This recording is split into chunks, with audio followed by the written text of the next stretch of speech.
이거 취소해야 되는 거 아닌가? 그랬더니 막 웃더라고요. 뭐, 이 정도 비는 아무것도 아니구나, 이 모임은. 그 일산 킨텍스에서 간 이유가 오늘 여러분 아시는지 모르겠지만 한중경제포럼이라는 게 있었습니다. 한중경제포럼이라고 이제 우리 부총리도 참여하시고 기업인들 또는 이제 전문가들과 한중 관계에 대해서 이제 논의하는 자리였는데 제가 그 한 세션에 북한 관련된 세션에 좌장을 맡는 바람에 어떻게 빼도 박도 못하게 열심히 왔는데 제가 거기 5시에 끝나서 충분하겠지 그랬는데 모든 건 항상 딜레이가 되잖아요. 그래서 1시간 반이 딜레이 되더라고요. 일찍 끝내고 싶었는데 질문이 너무 많았고 북한 얘기를 굉장히 많이 하고 돌아왔습니다. 그래서 강의를 1시간 정도 하면 되나요? 네, 맞습니다. 1시간. 알겠습니다. 제가 이걸로 한 학기를 하는데요. 1시간으로 한번 줄여보도록 하겠습니다. 원래 그런 게 진짜니까, 그렇죠? 지난번에는 이제 들으신 분도 있고 처음 들으신 분도 있지만 과연 통일이 무엇인지에 대해서 고민을 해봤는데요. 오늘은 이제 조금 더 전문적이라 그래야 될까, 기술적이라 그래야 될까, 이제 북한 개발. 제가 일어나셔야 될까요? 아니면 이거 어떻게 일어나도 될까요? 이게 움직이는 것 때문에. 네. 실은 앉아서 하면 더 좋겠는데 이것 때문에 네 이렇게 움직이면 되는 것 같습니다. 그래서 이제 한반도 개발 앞으로 오시죠. 네. 예. 한반도 개발에 대해서 굉장히 관심들이 많으시잖아요. 제가 2016년에 귀국해서 2017년 1월에 아주대학교 통일연구소 수장으로 갔는데 학교에서 가르치면서 그때 제 생각은 가서 좀 긴 호흡으로 쉬겠다. 좀 바빴는데 좀 쉬겠다 제대로.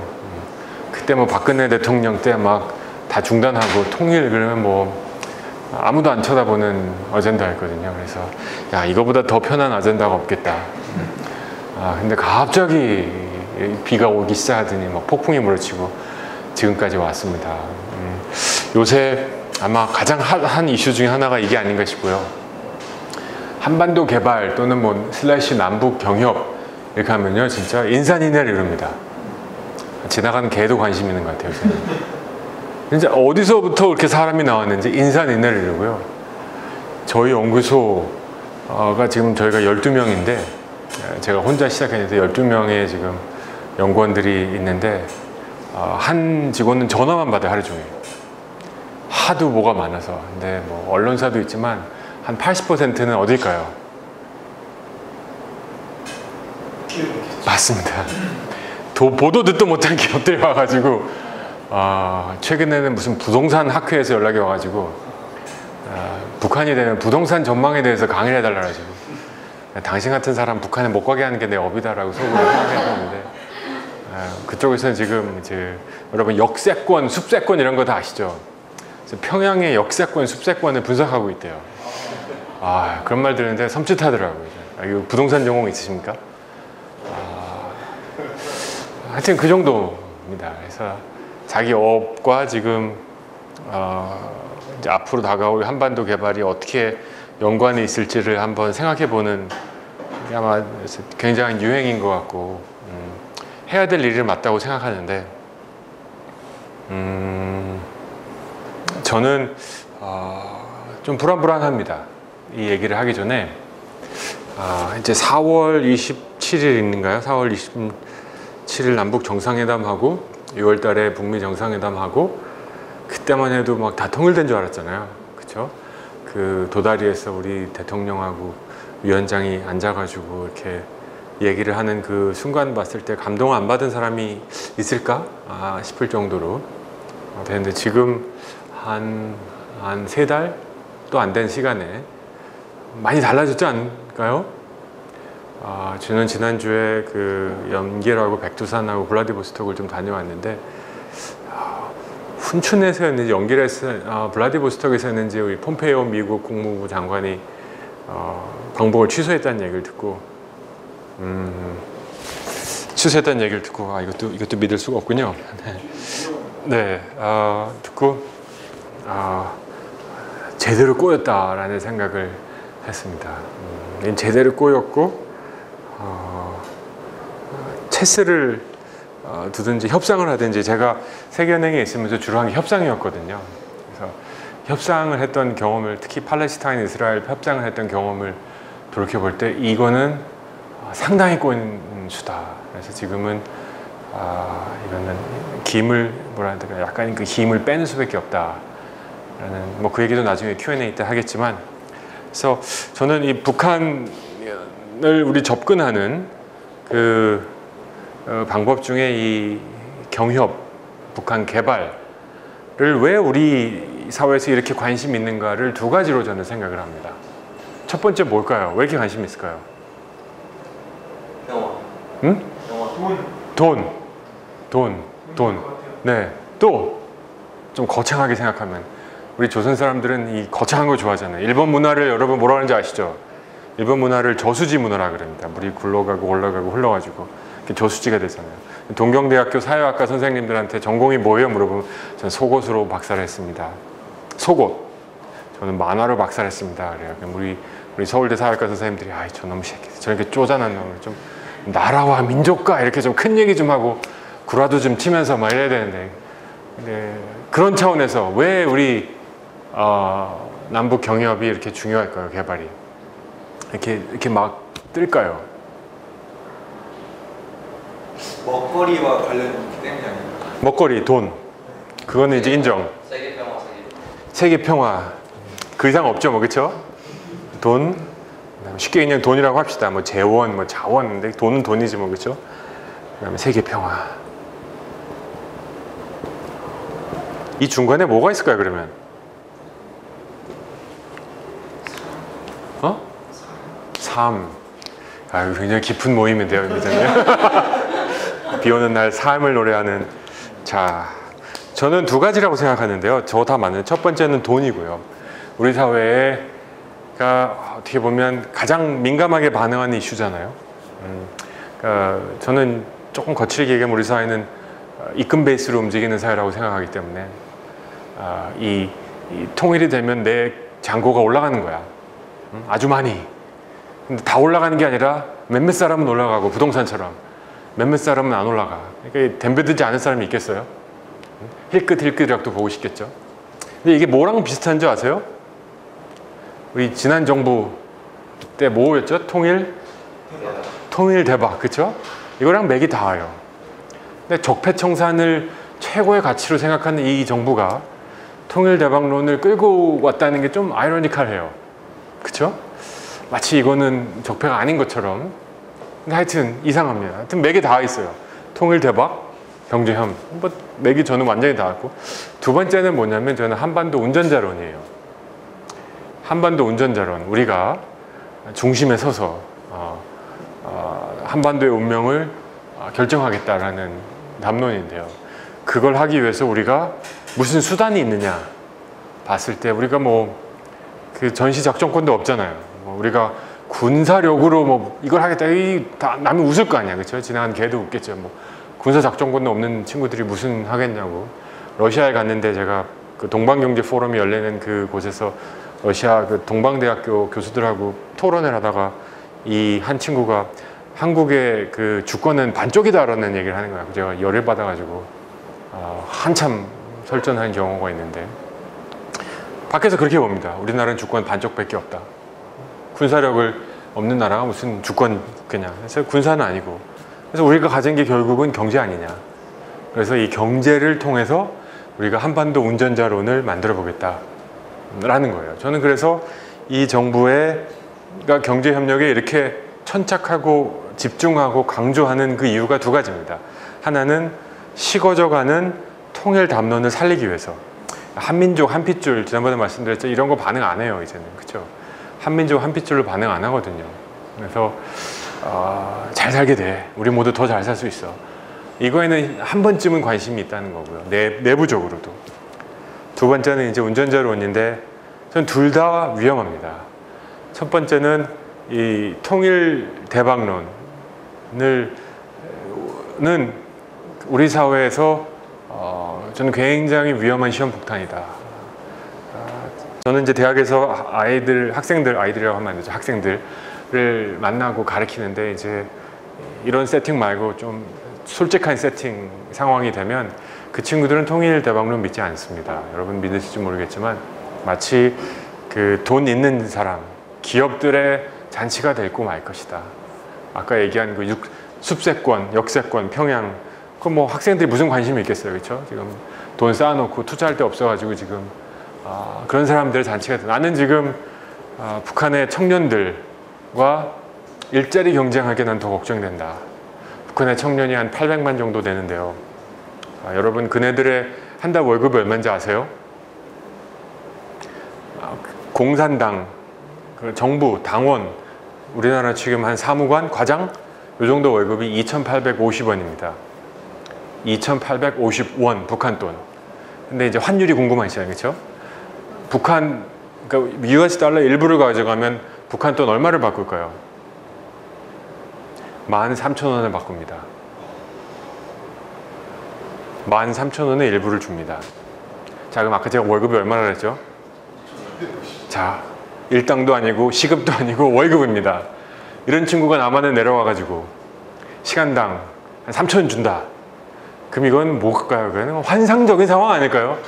이 남한 아이들이 도대체 뭘 불평하노? 난 열심히 일하지 않겠어요? 지금 뭐가 문제야? 이러지 않겠어요? 최저임금이 물론 있지만 우리나라 많은 그 최저임금 안 주고도 일하는 사람이 이렇게 많이 들어오면 실질적으로 어떤 일이 벌어질지 여러분이 더 많이 상상이 되지 않으세요? 이런 게 더 걱정되는 거예요. 그리고 외국에서 중국, 일본, 러시아 사람들한테 통일 대박이다. 한반도가 통일되면 우리가 일본 GNP를 능가하고 세계 5대, 6대 경제 강국이 된다. 그러면 뭐라 그럴까요? 그러니까 니네 통일하면 안 되지. 여러분 옆 사람이 잘 사는 것 배 아픈 게 인간의 상정이고 섭리, 이게 뭐라나 심성이고 옆 나라가 잘 사는 걸 경계하는 건 당연한 거예요. 옆 나라가 잘 사는 걸 경계한 건 이건 지극히 상식적인 일이거든요. 근데 왜 자꾸 이런 얘기를 우리 사회가 해야 되는지 저는 이해를 못 하겠습니다. 이건 그냥 안 해도 되는 얘기, 우리끼리 다 알고 있으니까 우리끼리 하는 얘기지 이걸 갖고 통일 담론이 될 수는 없고, 운전자론도 저는 마찬가지 이유로 북한이 정말 그 비핵화가 완성되고 뭐 정전협정이든 평화협정이든이 결정되면 북한에 들어가고 싶지 않은 나라가 있을까요? 제가 지금 방금 일산에서 왔다고 말씀드렸는데 거기 뭐 후웨이 뭐 웬만한 기업 사장들 다 왔는데 다 북한 얘기하는 거예요.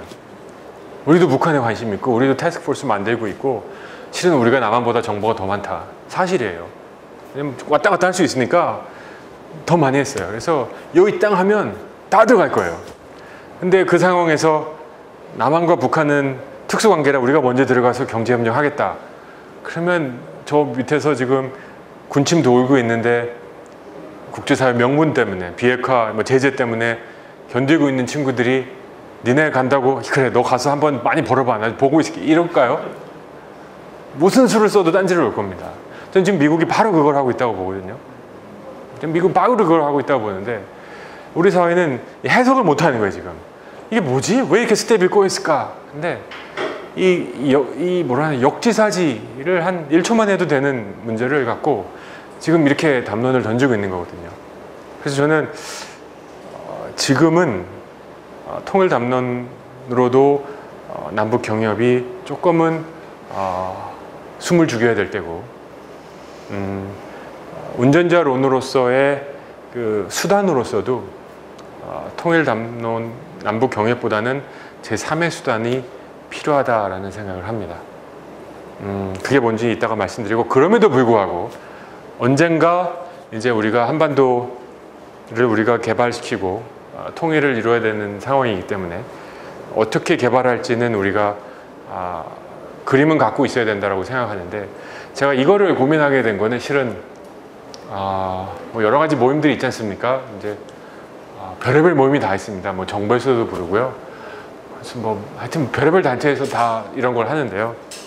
저는 제가 이걸 한번 해봐야겠다라고 생각한 게 두 가지 이유인데, 하나는 뭐 제 업이 이제 국제개발한 게 제 업이었고 지난 10 몇 년 동안, 그래서 제가 잘할 수 있는 게 이거라고 생각했고, 두 번째는 그 어떤 분들하고 이제 북한 얘기를 하면서 이러시는 거예요. 저는 우리가 이제 통일되면 북한 경제개발은 문제 없다. 왜 그렇게 생각하시냐 했더니 우리가 7, 80년대 해봤기 때문이다 라고 하는데, 그게 저를 섬찟하게 했어요. 섬찟하게 했어. 우리 그대로 여러분 정말 그 북한의 개발이 대한민국의 고속 압축 성장을 재판이 되어야 된다고 생각하십니까? 그러면 제 강의는 여러분들에게 아주 굉장히 거칠고 듣기 싫으실 겁니다. 저는 절대로 그럴 수는 없다고 생각합니다. 우리가 당연히 고속 성장 덕분에 우리가 먹고 사는 문제를 해결했고, 골라 먹는 사회가 됐고, 이제 안 먹는 사회가 됐지만, 지금 그거가 갖고 있는 어마어마한 부작용을 우리 사회가 이렇게 신음하고 있는데, 그걸 다 알면서도 똑같은 경험을 북한에 이식 전수한다는 건 저는 무책임하다라는 생각밖에 더 이상 할 수 없습니다. 근데 무책임한 사람들을 욕하는 사람도 무책임합니다. 대안이 없으면. 그쵸? 그건 안 돼! 라고 하면서, 그럼 넌 어떡할래? 그러면 나도 몰라. 그럼 얘기가 안 되잖아요. 그렇죠? 그건 안 돼! 라고 하는 사람은 반드시 대안을 갖고 있어야 반대할 수 있는 거고, 저는 우리 정치 대부분의 문제는 그건 안 돼! 하는 사람들이 대안이 없기 때문입니다. 그러니까 안 돼! 안 돼! 안 돼! 싸움만 되는 거거든요. 그래서 대안이 없는 정치, 남북관계도 결국은 대안이 없는 상태에서는 또 글로 갈 수밖에 없고, 아직까지 우리 7, 80년대 경제협력을 이뤄놨던 일꾼들, 저는 굉장히 존경합니다. 그분들. 그때 당시에는 그게 최선이었을 수 있으니까요. 그분들이 지금 호시탐탐 아니면 내가 기회가 있으면 내가 다시 북한에 가겠다라고 하고 계신데, 저는 여기 계신 젊은 분들에게 진짜 못 쓸 짓이다라는 생각을 합니다. 그건 답이 아니다. 그래서 새로운 담론, 지속 가능하고 앞으로 다가올 세대를 생각하고, 우리가 지금 많이 겪고 있는 이런 아픔들, 사회적 문제들을 다 고려한 새로운 방법의 한반도 개발을 해야지, 그렇지 않고 굴뚝산업, 이미 끝나져가는 굴뚝산업에 다시 불을 지피려고 하고, 어마어마하게 쌓이는 재고를 해소하기 위해서 그냥 북한에 팔아버리려고 재고 방출로서의 북한 경제를 바라보면, 단기적으로 돈은 벌 수 있지 몰라도 몇몇 기업들이 국가와 사회적으로는 정말 어마어마하게 좋은, 어쩌면 우리 민족에게 최대의 기회일 수 있는, 우리 세대에는 최대의 기회를 하늘로 날려버리는 꼴이다라는 생각을 했었습니다. 그래서 그건 답이 아니겠다. 근데 이런 답에 여러분 정도의 긍정이 실은 많지 않아요. 이제 프레스센터 이런 데서 막 어르신들, 여러분보다는 20살, 30살 높은 분들 앞에 놓고 이런 얘기하면요, 제가 무슨 얘기하는 거야? 제가 잘 모르는구나 우리나라를, 이러든지, 젊어서 아직은 그냥 화를 내고 불쾌해하세요. 왜냐하면 그분들의 그 크레딧 갖고 쌓아놓은 거를 무너뜨린다는 생각을 하시는 것 같아요. 그래서 저는 그거를 완전히 부정한다는 건 아니지만, 앞으로 다가올 한반도를 새롭게 디자인하는, 어떻게 보면 첫 번째 강의의 연장선상인데, 정말 새로운 세상을 만들면서 분산하고 통합하는 과정을 통해서 이 한반도가 정말 새로운 땅이 돼야 되는데, 그런 차원에서 한반도 개발을 한번 생각해 보자는 거였습니다. 서론이 너무 길었는데요. 제가 슬라이드를 몇 개를 한번 보여드리겠습니다. 모든 것이 달라졌다라는 건데, 여러분 이런 책들은 다 보셨죠? 공부 많이 하는 책이니까. 이런 책 안 보셨습니까? 이 대동강 맥주를 소개한 이 친구. 네, 대동강 맥주 축제 제일 유명하죠. 평양 자본. 이 책도 읽어볼만 합니다. 이 펠렉스라는 사람이 스위스 제약회사에서 파견돼 가지고 평양에서 7년 동안 사업한 얘기예요. 여러분, 북한에 지금 외국인 기업인들이 어마어마하게 많아요. 모르시죠? 아무도 안 들어가는 거라고 생각하시는데 되게 많습니다. 제가 어제는 호주 대사관이랑 미팅을 했는데 호주인 중에 북한에서 버스 회사를 운영하시는 분이 있어요. 버스라는 건 사회주의에서 가장 민감한 부분입니다. 여러분 그거 아세요? 왜냐하면 사회주의 공산주의는 사람 모이는 걸 지극히 싫어해요. 왜냐면 모은 일이 터지니까. 그래서 버스 정류장보다 더 위험한 곳이 없어요. 합법적으로 막 이렇게 사람이 모여 있어야 되잖아요. 그래서 사회주의 체제에서는 버스 정류장에 절대 모여 있을 수가 없습니다. 근데 이걸 사유화하면서 사람들이 모여 있고 버스 안에서도 공안이 없이 자유롭게 이제 옆 사람하고 얘기를 하기 시작했어요. 상당히 많이 달라지고 있죠. 뭐 이런 건 다 아시죠? 페이스북 공부하고 지금 자본주의 열공하고 뭐 이런 건 다 아실 거고 지금 북한의 북한에서 가장 핫한 일자리가 학원 선생인 거 아세요? 북한 청년들도 대학 가려고 좋은 대학 가려고 죽어라 공부해요. 북한은 이스라엘하고 같아가지고 고등학교를 졸업하면 바로 군대 갑니다. 군대 갔다 와서 이제 대학을 가죠. 그래서 대학을 늦게 가요. 근데 이제 고등학교 군대를 아주 특출난 일부만 빼고는 그렇게 합니다. 아주 특출난 일부는 고등학교 졸업하자마자 대학으로 갑니다. 뭐 이런 친구들이 뭐 김일성, 김책대 뭐 이런 아주 일부 대학생들이고 나머지는 다 그렇게 하는데 그래서 엄마들이 어마어마하게 학원 과외 하느라고 학원 과외가 대단하고요.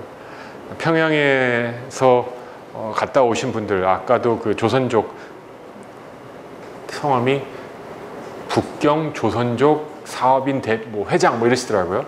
근데 평양에 왔다 갔다 많이 하시는데 그분이 하시는 얘기가 평양에서 식사를 하면 북경보다 더 좋대요. 음식이 믿을 수가 없다고 그러고 하시고 또 북한에서 부동산업이 굉장히 지금 성하고 있습니다. 사회주의에서 아파트를 사고 판다는 게 믿어지지 않는데 현실입니다. 잠시만요. 요 패러다임 하기 전에 지미 로저스 아시죠? 제 슬라이드를 안 만들었는데 지미 로저스 누군지 혹시 아세요? 아까 경영학 하시는 경제학 투자가 지미 로저스가 자기 자산을 지난 5년 동안 약 한 900%를 늘렸대요. 이게 뭐 내가 1,000원 갖고 있어서 900% 늘리면 그건 복권 하나 당첨된다 하는데 어마어마한 자산이잖아요. 이걸 900% 늘린 사람이 명견말린가 무슨 어떤 우리나라 오가지고 북한에 대한 강의를 하셨는데 그분의 강의를 한마디로 정리하면 이 한 단어입니다. 한 문장입니다. 내가 볼 때 북한은 움츠려든 용수철이다. 딱 오시죠? 움츠려든 용수철이다. 그래서 이거를 떼기만 하면 튀어날 것이다. 그래서 나는 지금 북한과 관련된 곳에 이미 투자를 하고 있다. 지금 벌써 돈 냄새를 맡고 사람들이 막 들어가고 있는 겁니다. 그래서 여기 슬라이드가 있을 것 같습니다. 그래서 제가 지금까지 보여드리고 싶었던 얘기는 아직까지도 대한민국에는 북한이라고 하면 북한 그러니까 우리가 북한을 북한이라고 불러야 되는 이 현실. 북한의 정식 명칭은 북조선인민공화국. 북한 사람들 만나면 맨날 싸우는 거 하나 있습니다. 그네들은 우리를 뭐라 부르죠? 남조선이라 부르죠. 우리는 걔네들을 북한이라 불러요. 있지도 않은 나라들을 서로 부르는 거예요. 왜 그럴까요? 체제 경쟁하는 거죠. 그렇죠? 우리는 언제쯤 북한을 북조선이라고 부를 수 있을까요? 그리고 안 잡혀갈 수 있을까요? 뭐 부르는 거야 자유지. 누가 걸지 않을 수 있을까요? 왜 우린 못 부를까요? 남들은 다 북조선이라 부르는데 일본도 북조선이라 부르고 중국도 북조선이라 부르고 뭐 노스코리아라고 부르고 근데 우리만 왜 북한이라 불러야 될까요? 한번 고민해 보시기 바랍니다. 저는 이 체제 경쟁 당시에 생겼던 그 많은 제도들을 이제 벗어야 된다고 생각합니다. 여러분 그 해방 이후에는 북한이 훨씬 잘 산 건 아시죠? 훨씬 모든 면에서 잘 살았죠. 일제가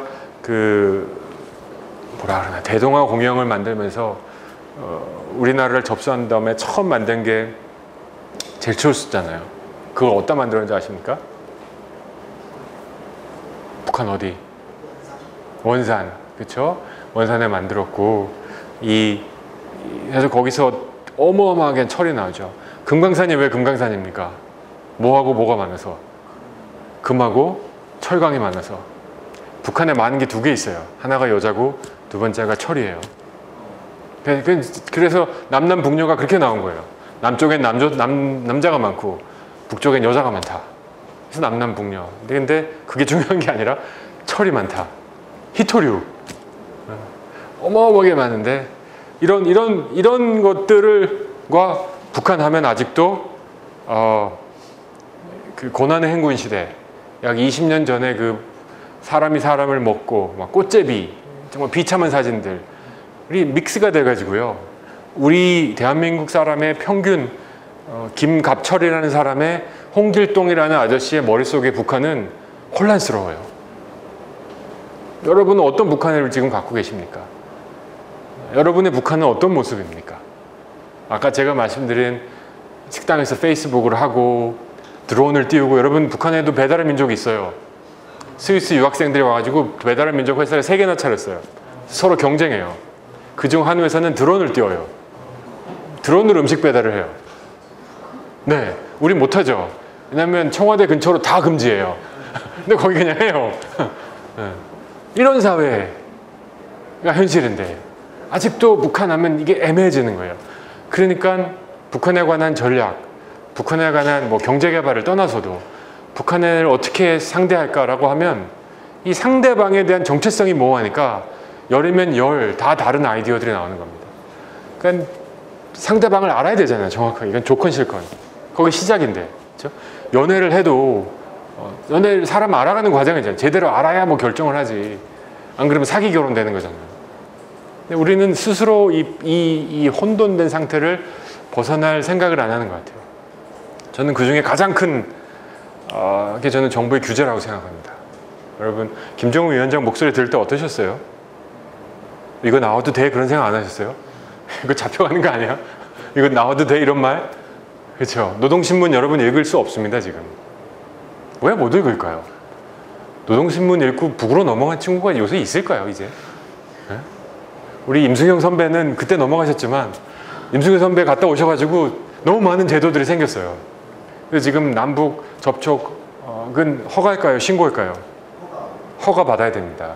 그거 허가 안 받으면 잡혀가요. 저는 말도 안 된다고 생각해요. 그걸 뭘 허가를 받아요? 그냥 신고만 하든지 알아서 만나는 거지.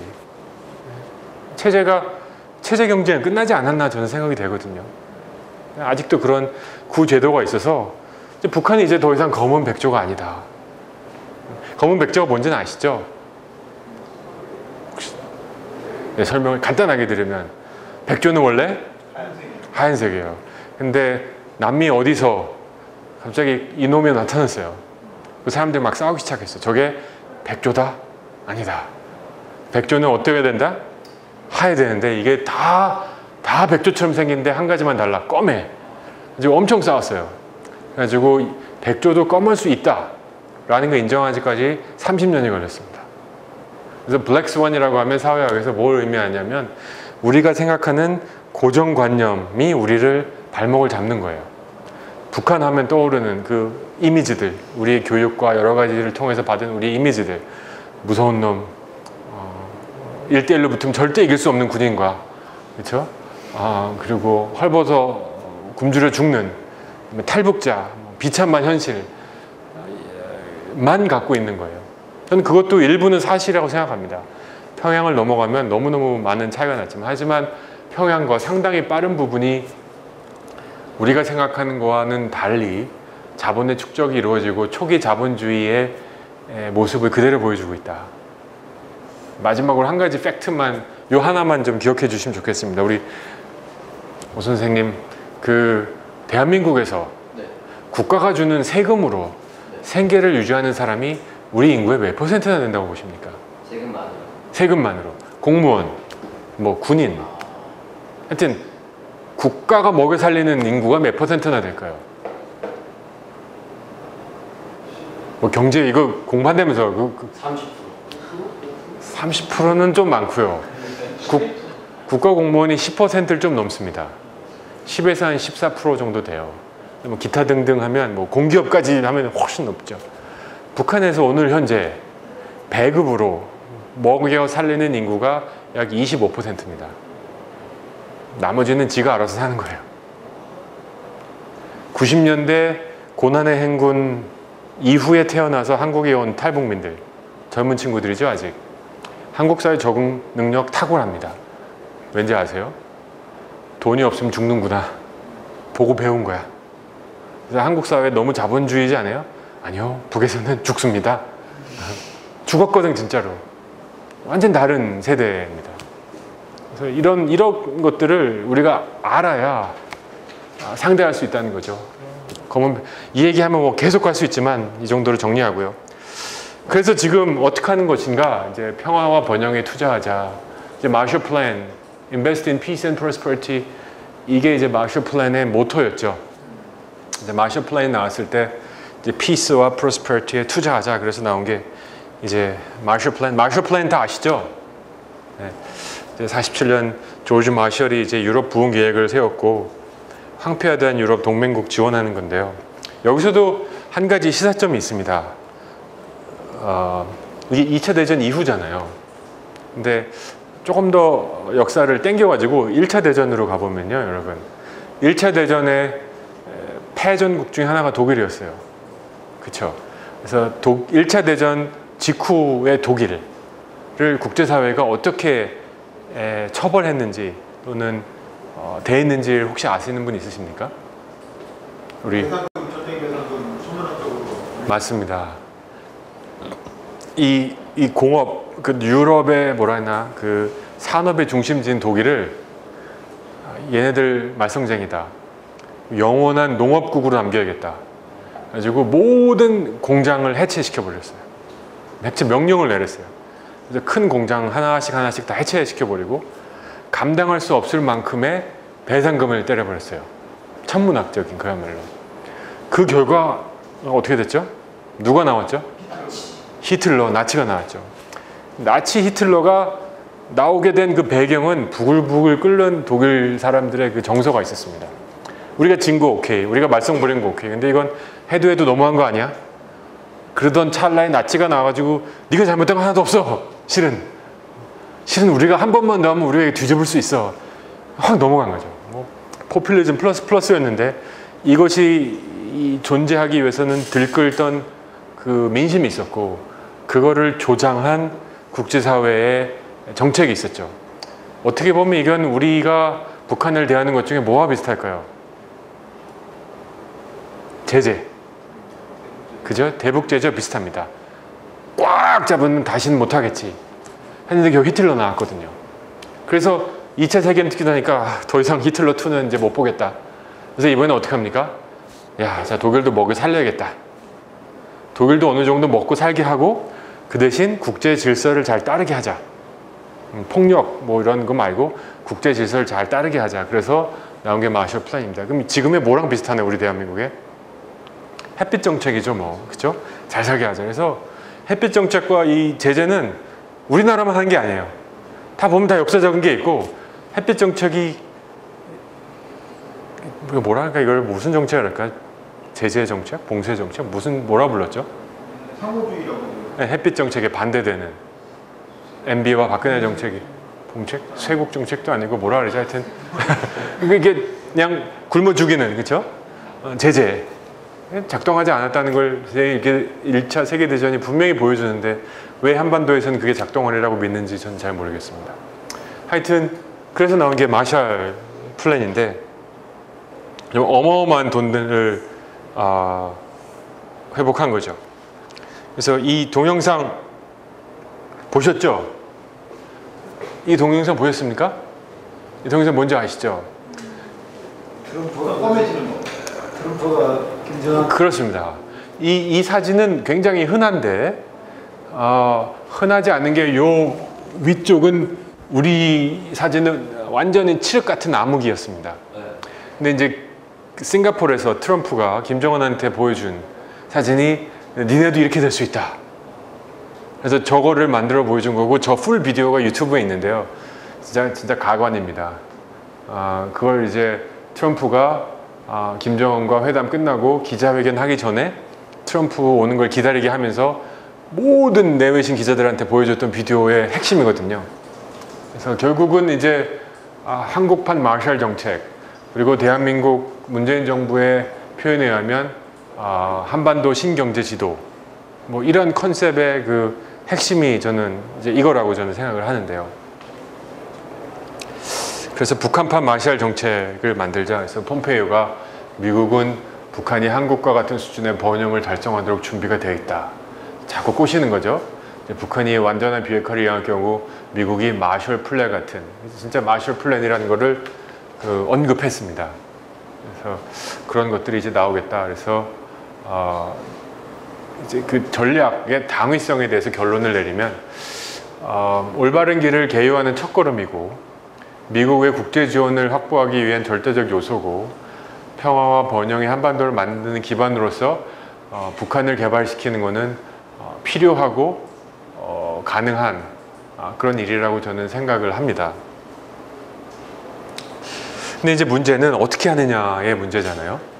그래서 그 답은 실은 제가 뭐 인벤팅, 그러니까 발굴 이렇게 만들어내고 하는 게 아니라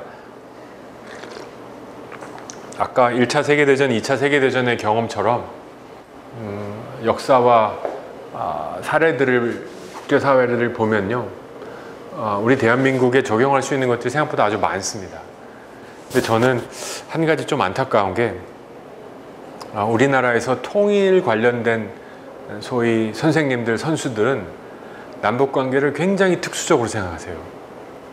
그래서 남북관계는 특수하기 때문에 특수한 해결책이 필요하다라고 생각하시는데요. 일견 동일하면서도 저는 굉장히 많은 걸 놓치고 있다는 생각을 합니다. 그래서 국제사회가 지금까지 할 역사와, 전 세계 역사와 국제사회에서 벌어지고 있는 많은 일들을 한번 잠깐만 이렇게 저처럼 살펴봐도 많은 시사점들을 얻을 수 있는데, 그래서 이제 세 번째 파트는 지난 70년 동안 국제개발이라는 게 이제 월드뱅크, IMF라는 게 아까 말씀드린 2차 세계대전 끝나고 독일과 일본 먹여 살리게 시작한 거거든요. 그래서 세계은행과 IMF가 처음 만들어졌을 때 가장 많은 돈을 빌린 나라가 바로 독일과 일본이었습니다. 독일과 일본이 다 돈을 빌리고 갚고 웬만큼 사게 되니까 이제 그럼 우리 이제 전 세계를 잘 살게 해보자, 이래서 된 거거든요. 그로부터 한 70년이 흘러한 이제 국제개발협력이라는 하나의 인더스트리로 자리 잡고 있고 전문성도 인정받고 있는데요. 북한을 앞으로 우리가 개발하면, 이런 함에 있어서 국제개발이라는 경험이 우리에게 어떤 시사점을 던지는지 한번 고민해보자라는 거였는데요. 저는 한 4가지 정도 생각했으면 좋겠습니다. 첫 번째는 이제 뭐 북한은 어떤 기준으로 정해도 못 사는 나라죠. 저소득 국가입니다. 근데 이 책, 이제 지금 다 이제 하나씩 보고서들을 제가 소개해 드리는데, 이 책은 이제 월드뱅크에서 나온 책인데 2010년 정도 나온 리포트인데 지난 60년, 70년 동안 국제개발협력 했는데 솔직히 얘기하면 실패보다 성공이 훨씬 적습니다. 한 10번 하면 한 번 성공하고 9번 다 실패했어요. 저도 많은 프로젝트를 해봤지만 제가 생각하기에 그날에 조금이라도 도움이 줬다라고 하는 거는 한 손가락으로 다, 한 손이면 다 카운트할 수 있을 것 같아요. 그만큼 어렵거든요. 근데 그런 수십조 원과 정말 수천, 수만 프로젝트를 다는 아니지만 많이 검토해 봤더니 이런 결론들이 있었다. 북한을 우리가 개발함에 있어서 이런 교훈들이 있다. 그래서 첫 번째가 오너십입니다. 북한이 원하는 개발을 해야겠다. 한반도 신경제 지도를 북한이 보고 북한이 어떻게 반응했을까? 한번 고민해 보셨습니까? 여러분, 이 우리나라 모 통신사하고요, 저희하고 그 빅데이터 분석을 한번 해봤는데요. 이건 이제 보고서 갖고 나올 거라 이제 다른 데 인용은 하시면 안 됩니다. 근데 지난 3년 동안 김정은 위원장이 가장 많이 방문한 지역이 어딜까요? 아니, 북한 내에서 빅데이터로, 팩트는 아닙니다. 그냥 빅데이터예요. 우리는 제가 김정은 위원장 어떻게 추적할 수 있겠습니까? 노동신문에 김정은 위원장 어디 방문했다 뭐 나올 거 아니에요. 3년 동안 다 통계 내봤더니 1등이 어딜까요? 원산. 오, 역시 원산. 2등은? 라산? 어? 라산? 한라산? 라산. 나산, 나선. 아니요. 평양 근교에 있는 화장품 공장. 이설주하고 같이. 꽤 잡혀 사는 것 같아요. 그렇죠? 세 번째는 어딜까요? 삼지연 폭포. 백두산에 있는 삼지연 폭포. 그래서 원산에 뭐가 있죠? 아주 유명한 우리의 그 모르세요? 원산에 뭐가 있습니까? 마시는 스키장. 마식령 스키장도 있고 그 해변을 뭐라고 불렀죠? 백사십리, 명사십리 생각 안 나세요? 그게 바로 원산입니다. 그래서 북한이 지금 관광을 위해서 올빵하고 있는 곳이 원산입니다. 북한이 생각하고 있는 경제개발 모델을 저는 바로 알 수 있다는 생각합니다. 왜냐하면 이게 좋은 게 뭐냐면 접촉을 최소화할 수 있습니다. 고기만 보여주면 되니까. 그리고 별 다른 거 없이 바로 달러를 벌 수 있잖아요. 화장품은 뭘까요? 화장품은 이 할아버지와 아버지가 추구해왔던 그 중공업 중심의 사회에서 소비재를 이제 제공해야 되겠다. 소비산업, 소비재 산업을 만들어야 되겠다라는 시그널로 저는 봅니다. 삼지연은 당연히 이제 백두혈통 등등 해서 관광지를 만들려고 하는 거고요. 여러분 장백산이라 그러죠. 북한은, 중국은. 거기 입장료가 5만 원입니다. 중국에서 가장 비싼 관광지가 장백산, 백두산이고 우리나라에 5만 원짜리 참고로 입장할 수 있는 국립휴양지 없습니다. 근데 중국은 5만 원이고요. 하루에 관광객이 3만 명입니다. 3만 명이면 5만 원 하면 얼마일까요? 하루 수입이 15억 원입니다. 하루에. 그러면 300일만 치면 얼마일까요? 4,500억 원입니다. 우리나라 남부협력기금이 1조 넘겼다고 지금 뉴스가 나오는데 그것만 열심히 받아도 반은 됩니다. 김정은이 배가 아픈 거죠. 그렇죠? 그럴 정도로 지금, 그러니까 제가 이걸 말씀드린 이유는 북한이 원하는 개발 방식을 우리가 알아야 된다. 그걸 맞춰줘야지. 너 이거 맛있어, 너 이거 몸에 좋아, 먹어 라고 하면 국제개발협력 해보니까 다 실패합니다. Localized solution, 저는 이게 굉장히 중요한데요. 저같이 이제 국제기구에 많이 있으면 1년에 출장을 한 100일, 120일 정도 갑니다.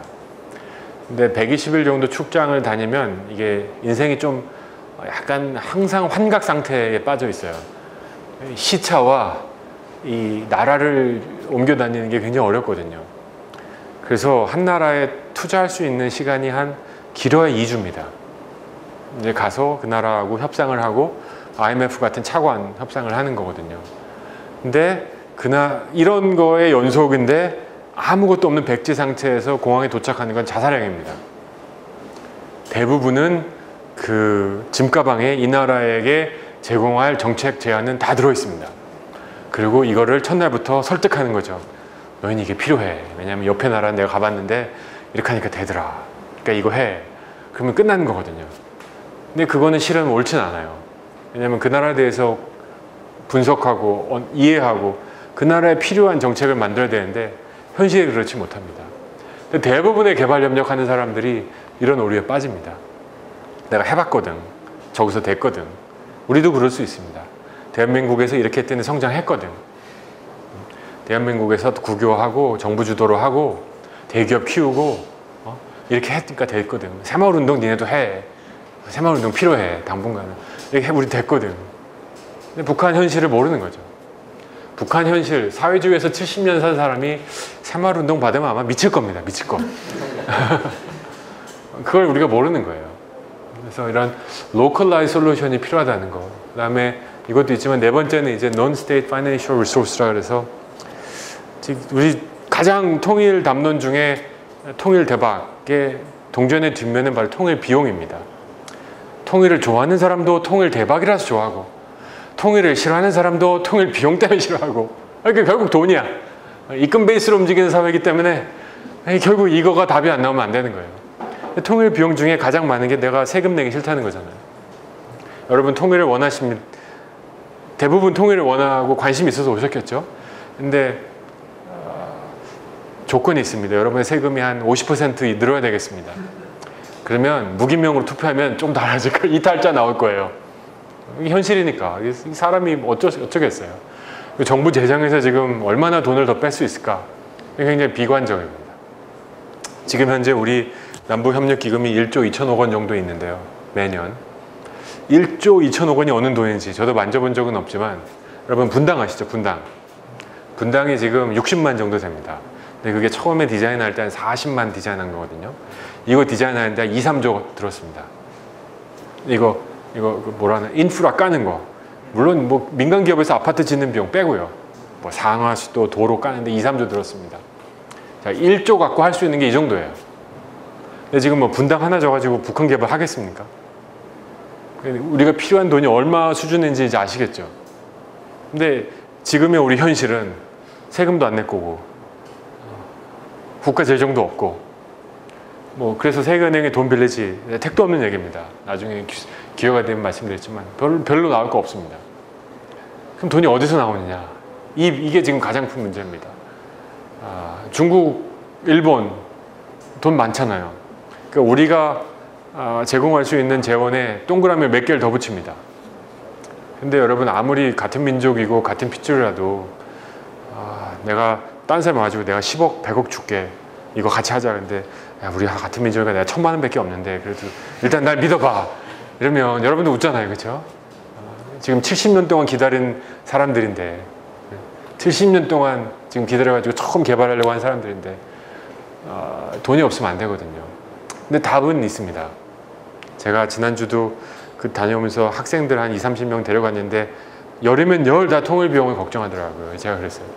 우리 세대가 여러분 세대한테 절대로 통일 비용 때문에 세금 더 걷는 일은 없다. 그건 제가 확신한다. 제가 그렇게 얘기하고 제가 잠을 잠깐 못 자게 됐는데 뭐냐면요. 초과 유동성입니다. 답은. 초과 유동성. 초과 유동성이 뭘까요? 그렇습니다. 시장이 붕붕 떠도는 돈. 2017년 기준으로 한국경제인가요? 서울경제 보고서, 서울경제 기사, 이제 우리나라 국립연구원의 걸 인용한 시중에서 붕붕 떠도는 돈이 얼마나 될까요? 우리나라 얼마나 될까요? 1,000조입니다. 1,000조. 이 1,000조 때문에 부동산 투기가 나는 거고요. 이 1,000조는 0.1%만 줘도 하룻밤 사이에 갈아타는 돈들입니다. 그냥 ready, 돈이 조금이라도 벌리는데 가면 쏟아가는 이 초과 유동성, 1,000조입니다. 여기서 한 10분의 1만 땡겼어도 100조거든요. 근데 이거 땡겨 쓸 수 있는 방법이 있을까 없을까요? 있습니다. 제가 만든 건가요? 아닙니다. 독일에서 이미 했던 방법이 있습니다. 독일에서 어떻게 했냐면요. 그 자료가 제가 있는지 모르겠는데 없습니다. 서독에서 동독에 지금처럼 이제 거기는 남북협력기금이니까 그때는 지금 뭐 동독 협력기금을 만들었잖아요. 97%가 민간 자금이었거든요. 이걸 어떻게 하는 거냐면 지금 여러분 국채 이자율이 얼마나 되는지 아세요? 뭐 예를 들어서 2%라고 치죠. 국채란 건 뭐냐면 그 리스크가 없는 거예요. 국가가 망하지 않는 한 돌려받는 거잖아요. 그렇죠? 그래서 은행에서 BIS 등등을 만들기 위해서 국채를 꼭 삽니다. 왜냐하면 리스크 없는 자산이 어느 정도 있어야 BIS 랭킹을 받아요. 그래서 그거는 뭐 이자율이 중요한 게 아니라 리스크가 없다는 게 중요한 거예요. 그래서 모든 채권 중에 가장 싼 게 국채예요. 2%라고 칩시다. 근데 독일은 어떻게 하냐면 여기에 0.2%, 10%를 더 준 거예요. 2.2% 줄게. 그리고 내가 보증해 줄게. 그러면 국가에서. 그럼 여러분 어차피 나는 리스크가 없는 자산을 사야 되는데 한쪽에서는 2% 준다고 하고 한쪽에 2.2% 준다고 하면 여러분 그쵸? 머리에 총 맞지 않는 이상 2.5% 살 만큼 다 사고 나머지 사겠죠? 그래서 어마어마하게 물려들었어요. 그래서 그런 식으로 돈을 받은 다음에 동독에는 무이자로 차관을 줬습니다. 무이자로 차관을 줬어요. 그러면 뭐가 발생해요? 이자 비용이 발생하잖아요. 그럼 예를 들어 2%라고 칩시다. 그러면 여러분 레버리지란 말 들어보시죠?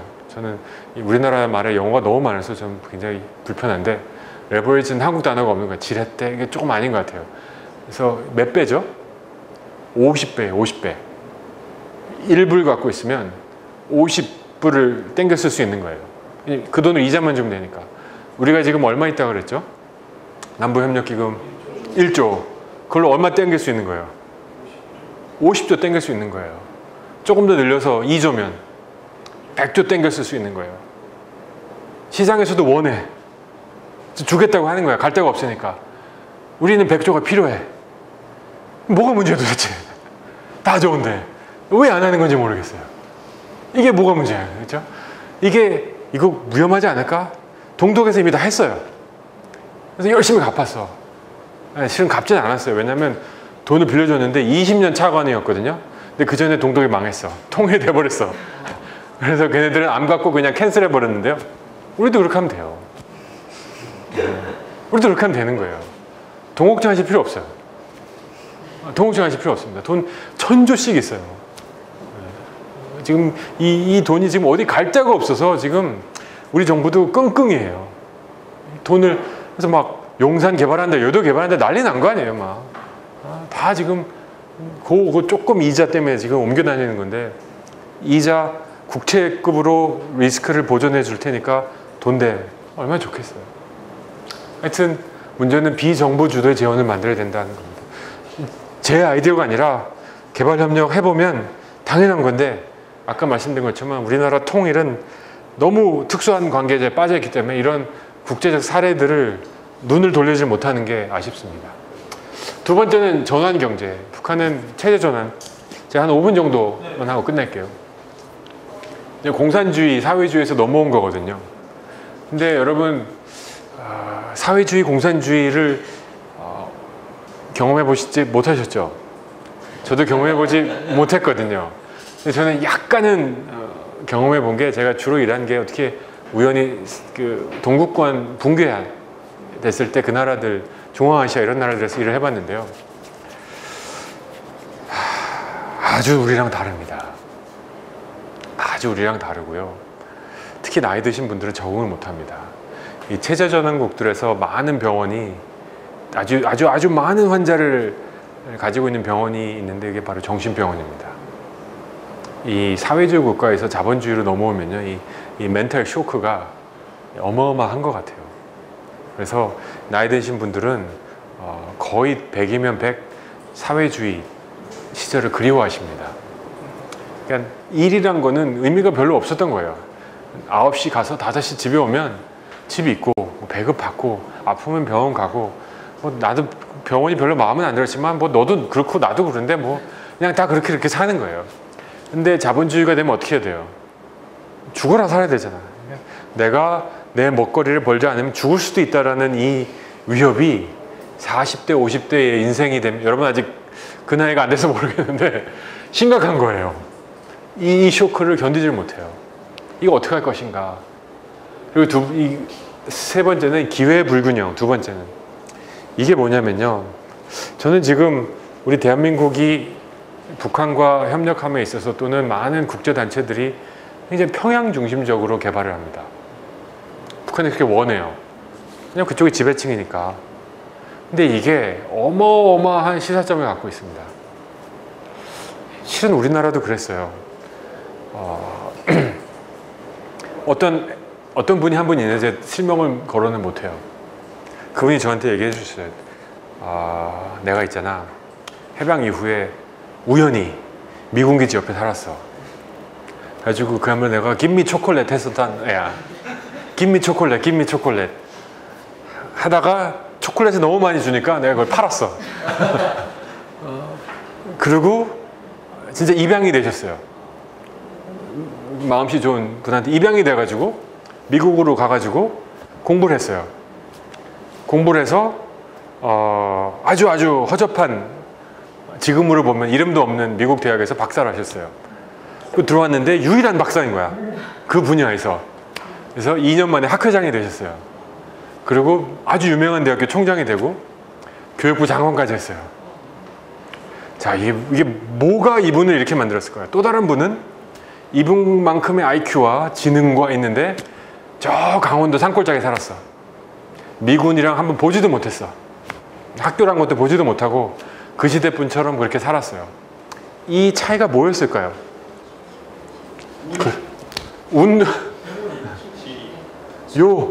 요 각도, 그쵸? 이 누구를 국무총리로 만들고 누구를 시골 촌노, 시골 할아버지로 만든 건 이 이니셜 컨택이에요. 그만큼, 왜냐면 사회가 불안정하기 때문에 지금 꽉 짜여져 있잖아요.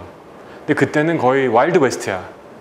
그러니까 그냥 이런 기회가 어마어마한 차이를 만드는 거예요. 이거를 안다면 지금 우리가 과연 평양에만 그렇게 집중적으로 투자하는 게 옳은지. 지금 북한도 어마어마하게 빈부격차가 나지 않습니까? 평양에서 마시는 커피 한 잔이 아까 얘기한 북한 노동자 한 달 월급보다 비싸요. 그럼 도대체 누가 이 커피를 마시는 거예요?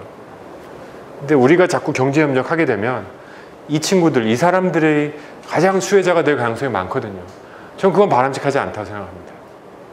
전 그건 절대 바람직하지 않고 우리 사회가 이렇게 힘들어하는 그 소득 격차, 양극화 이거를 북은 몇 배 더 심화시키고 이걸 알면서도 그 짓을 하는 건 정말 안 된다고 생각해요. 그래서 우리가 그분들한테 그쪽에 우리가 설명해야 되는 생각해요. 애가 좀 앉아봐. 이런 경험들이 있어. 얘네들 큰일 나. 또는 다른 나라들에서 평양에 돈 쓸 때 대한민국은 정말 이런 생각으로 정말 아오즈 탄광 비슷한데 거기 가면 두만강역이 있잖아요. 그렇죠? 좀 그런데 정말 북한에서 가장 어려운 곳에 투자를 시작해야 돼요. 그래야 빈부격차가 줄지 안 그러면 큰일 납니다. 다시 한번 제 썰이 아니라 국제사회 경험입니다. 마지막으로 분쟁 취약국, 마지막에서 두 번째 분쟁 취약국인데요. 프레이자일하고 컨플릭이라는 건데요. 제가 아프가니스탄에서 일을 할 때 거기 지금은 기억도 잘 안 나네요, 이름이. 근데 교육부 장관하고 이렇게 프로젝트를 디자인한 적이 있었습니다. 무슨 거냐면 이제 교육부 아프간 내전이 끝나고 교육부 공무원들을 이제 역량 강화시키는 건데요. 3년짜리 프로그램이었어요. 다 짜가지고 쭉쭉쭉 해가지고 뭐 기타 등등 해서 제 장관하고 이제 사인을 하러 앉았는데 장관이 이걸 쫙 보더니 웃으면서 야, 너하고 나하고 3년 뒤에 살아있으리라는 보장을 누가 아냐? 그런 거예요. 실제로 그 사람 2년도 안 돼가지고 총 맞아 죽었어요. 그만큼 사회가 격변하는 거예요. 진짜 총알이 날아다니는 프레이저라고 내가 붙어 있을지 안 붙어 있을지 모르는 상황에서 뭐 5개년 계획 이런 건 의미가 없는 거예요. 근데 왜 그런 걸 안 하냐? 니네 그러니까 못 살지. 그러면 얘기가 거기서 끝나는 거예요. 우리가 그 사람들 이해해야 되는 거예요. 이렇게 지금 북한이 지금 핵을 죽어라 개발하는 것도 체제 안전이라고 하잖아요. 저는 상당히 일리가 있다고 보거든요. 그만큼 불안한 상태에서는 이 중장기적으로 볼 수 있는 안목을 가질래야 가질 수가 없어요. 그래서 할 수 없이 우리는 숏텀, 짧게 가는 수밖에 없어요. 이게 아니고 야, 너 진짜 좀 우리 중장기적인 계획을 세워야 된다. 말은 얼마나 좋아요. 중장기적인 계획. 안 돼요. 해보니까 안 되더라고요. 되는 나라가 없어요. 이런 상황이 있으면. 그래서 이런 경험들을 좀 이해하면서 단기적인 그 어프로치를 너무 이렇게 나쁘게 볼 필요가 없다. 진짜 마지막입니다. 그래서 마지막으로 이제 북한의 우리 자원인데 어마어마한 자원 말씀드렸잖아요. 히토류 등등 해가지고 원래 히토류가 여러분 아시는 분 아시겠지만 이 돌 같은 거에 조금 붙어 있어요. 그래서 이거를 추출하는데요.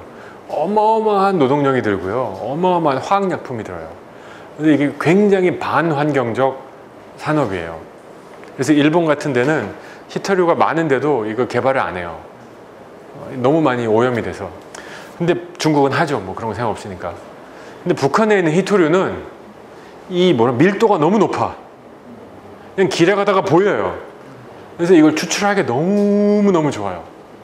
그만큼 그래서 저는 우리나라 옛날에 교육받을 때 대한민국은 하느니 아무 자원도 안 주고 똑똑한 사람만 줬다 그랬잖아요. 그 새빨간 거짓말이에요.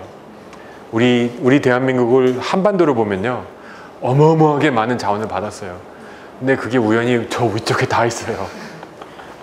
저 위쪽에 다 있어. 근데 이걸 쫓아낸 건 우리 책임이지. 누가 뭐 하느님을 원망할 수는 없잖아. 그렇죠? 근데 문제는 뭐냐면요. 이 세계적으로 볼 때 자원이 많은 나라치고 부자인 나라가 거의 없어요. 이게 자원의 저주라 그래요, 경제학적으로. 자원의 저주. 그래서 이 네덜란드 사람이 진짜 싫어하는 말이죠. Dutch disease. 그래서 네덜란드 병이다 그래요. 근데 이게 이 자원이라는 걸 잘 생각해 보시면요, 이 파급 효과가 별로 없어요. 자원은 대부분 한 특정 지역에서 나죠. 거기다 빨대 꽂아가지고 자원 뽑아가지고 팔면 돼요. 결국 일자리도 별로 없어요. 그래서 이게 그리고 부패하기도 아주 쉬워요. 그래서 뭐 나이지리아, 뭐 베네수엘라 등등 보면요, 이 소수의 그 오일 귀족이 지역을 다 장악하고 나머지는 못 살아요. 이게 대부분의 현실이에요. 그래서 북한도 이 자원의 저주에 빠지지 말라는 보장이 전혀 없어요. 북한같이 투명성과 이런 뭐 책임성하고 좀 멀잖아요, 아직은. 그런 사회에서 자원 개발하면 지금 브리티시 오일이 북한하고 지금 시축권 협상 계속 하고 있잖아요. 이미 있고. 북한 주민 아무도 모르잖아요. 여기서 얼마를 누가 떼먹을지 누가 알겠어요. 그렇죠?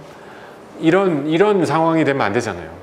그래서 그런 걸 방지하기 위해서 EITI라고 여기 보시면 Extractive Industry Transparency Initiative라고 그 유럽, 뭐 미국처럼 자원을 채굴하는 나라와 자원을 파는 나라가 협약을 맺었어요. 그래서 앞으로 자원을 채굴할 때 최소한 기본 투명성은 보장하자라는 건데, 저는 북한도 빨리 여기에 사인업을 했으면 좋겠어요.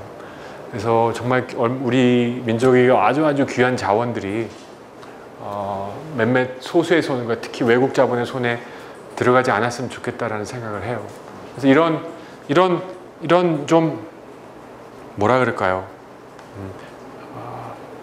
좀 길게 보는 시각, 북한을 우리가 어떻게 개발해야 될지. 저는 여러분 여기 오셨을 때 유망 산업 뭘까? 뭐 이런 거 기대하셨으면 실망하셨을 거예요. 실은 이제 저하고 한 20 몇 명 되는 같은 저희 동년배 관심 있는 친구들이 책을 하나 이제 곧 탈고하는데, 출판사에서 이제 한반도 시나리오, 이제 남한 북한 시나리오를 준비한 책인데 유망 산업을 한번 부록으로 적어달라고 그러더라고요. 무슨 의미인지 알겠는데 저는 거절을 했는데, 저는 북한을 위한 개발을 해야 된다고 생각합니다. 그게 통일로 가는 우리에게 가장 중요한 거고요. 우리가 아까 말씀드린 대로 굴뚝산업 다시 한번 재활하고, 우리가 아무도 안 사는 재고를 처리하려는 재고 처리장으로서의 북한을 상대하려면 그거는 통일을 염두에 둔 북한 개발이 아니고 결국은 그 부메랑이 우리를 칠 거라고 저는 확신합니다. 그래서 북한을 우리는 민족이잖아요. 그래도 그렇죠? 좀 달라야 되잖아요. 그런 관점에서 보면서 이런 국제사회가 갖고 있는 이런 경험들을 충분히 소화하고 북한을 좀 더 이해하면서 이 분야별로 조금씩 조금 더 긴 호흡으로 준비해 갔으면 좋겠고, 저는 그래서 시간이 좀 더 있는 것 같아서 굉장히 안심이에요. 올 봄만 돼도 막 죽겠어요. 정말 큰일 나는데 이렇게 들어가면 우리 안 되는데, 제가 해봐서 큰일 나는데, 근데 조금 시간이 걸린 것 같아서 많지는 않을 것 같아요. 빨리 준비하고 또 여러분같이 젊은 분들이 좀 더 준비하고 목소리를 냈으면 좋겠어요. 이 어젠다는 반드시 젊은이들에게 넘어와야 된다고 저는 봅니다. 왜냐하면 여러분들이 앞으로 통일 코리아에서 살 세대잖아요. 저는 어떻게 보면 허리 세대고, 저 위 선배님들이 이제 마무리하는 세대인데, 이제 마무리해놓고 하늘나라 갈 사람들이 책임지면 안 되잖아요.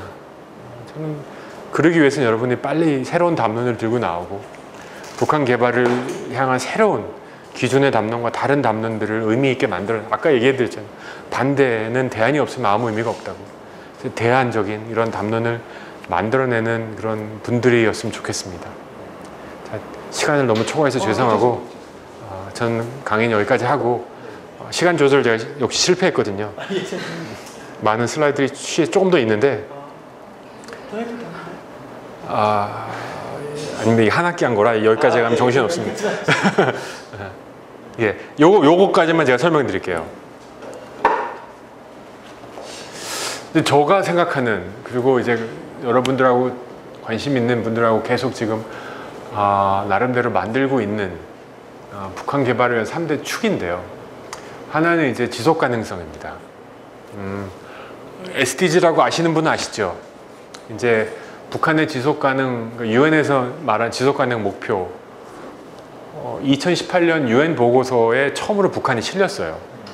실은 저희 연구소하고 유엔하고 같이 일을 해서 처음 실은 거거든요. 근데 북한이 이걸 알면 화를 낼지 안 낼지 전 잘 모르겠습니다만, 지속 가능한, 그래서 지금 뭐 지속 가능하다는 꼭 환경만을 의미하지는 않습니다. 지금 우리가 많이 고생하고 있는 양성 평등, 그다음에 기본적인 노동권, 이런 것들을 잘 고려한, 처음부터 고려한 발전이 지속 가능한 발전이라는 걸 말하고요. 두 번째는 이제 혁신, 이노베이티브입니다. 이제 김정은 위원장이 올해 신년사 얘기한 표현이라면 단번도약. 북한에 하는데 말 잘 만들잖아요, 그렇죠? 이 조선말의 그 마술사예요. 단번도약 하겠다. 딱 오시죠, 그렇죠? 네, 퀀텀 점프. 우리는 퀀텀 점프라고 해야지 멋있는데 얘들은 단번도약이라고 해야 돼요. 한다는 거예요. 그래서 저는 그 4차 산업 하시는 분들은 뭐 카이스트 정재선 선생님 저희 같이 다 하는 팀인데, 그분들 얘기가 우리나라에서는 도대체 무인 자동차를 실험할 데가 없는 거예요. 미국도 사람 쳐가지고 중단했잖아요.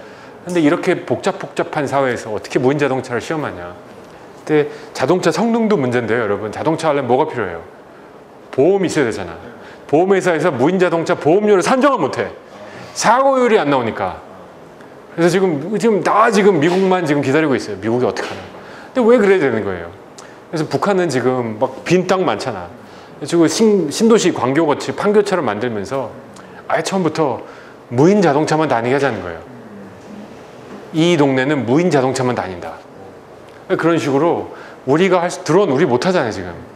근데 우리가 할 수 없는 것들을 퀀텀 점프, 우리 영어 좋아하는 우리나라 말로는 단번도약해서 북한에서 한번 해서 우리로 내려올 수도 있지 않을까? 그래서 저희 연구소에서 하는 것 중에 하나가 북한 과학기술 창업센터가 있어요.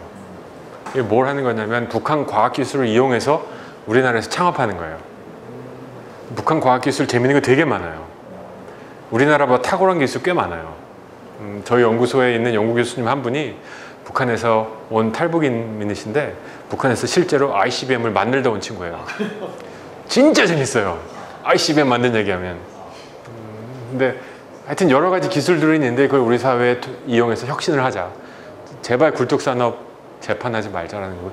세 번째는 포용적 성장인데 이거는 이게 이미 우리나라에 누가 이미 쓰셔가지고 약간 됐지만 빈부격차에 대한 문제예요. 저는 지금 70년 동안 한 국제개발협력이 가장 부끄럽게 생각하는 게 경제개발협력을 통해서 빈부격차가 너무 커졌어요.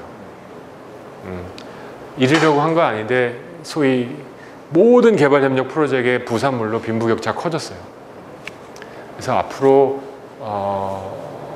북한이 개발협력을 하면 빈부격차를 염두에 둔 개발을 하지 않으면 빈부격차가 악화될 것은 100% 확실합니다. 그러면 우리나라도 지금 이렇게 전 세계 인구의 1%가 99%의 재산을 소유하고 우리나라는 그걸 5로 바꾸면 답이거든요. 근데 북한도 그렇게 되면 살만한 세상이 아니잖아요. 그런 사회에 살 바에 저는 이민 갈 것 같아요. 이제 그걸 막기 위해서 이 세 가지를 지금 목표 축으로 잡고 지금 많은 지금 이런 것들을 다 지금 북한 보고서예요.